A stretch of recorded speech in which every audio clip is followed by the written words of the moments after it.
this woman who had driven the bus in the years that I had been away had become active in labor activity and then communist activity, and had become a leading force in the Communist Party in Spokane.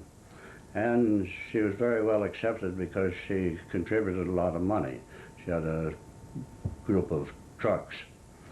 And so then she began to have trouble with them. This coincided with when I came back to Spokane in 1938.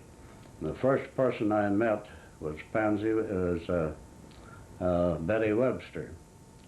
And we got to visiting and talking, and first thing she started telling me about what experience she'd had in the Communist Party and what trouble they were giving her truck line, and she was about to break with them. Well, of course, that was money in the bank to me. I took advantage of that, and I had the best informant in this area of anybody, far better than the FBI had. I knew their informants too, but they didn't know this one of mine. Anyhow... Now, just so that I'm straight, was this Betty person your informant? She became your informant? Betty Webster. And she became your informant? She became my informant, and was excellent because she knew everybody in the party, and she knew the officials, she knew what their programs were, and was delighted to work with me. We were friends, a long time standing, and I had known her and her family. So anyhow, that was just an interesting factor. When I came back to Spokane, I did not divulge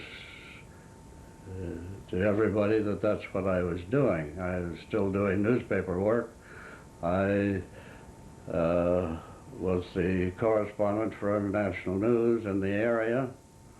That's an interesting one too. I needed some identification, and so I suggested to the Hearst people that they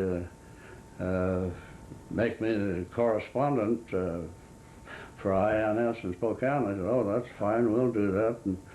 And Cap Hammer in Seattle was in charge, and he put me on the list. Well, what they didn't tell me, and I didn't know, is that they had a correspondent in Spokane. And he was Ted Crosby, Bing Crosby's brother. So he soon began to think I was some sort of an imposter.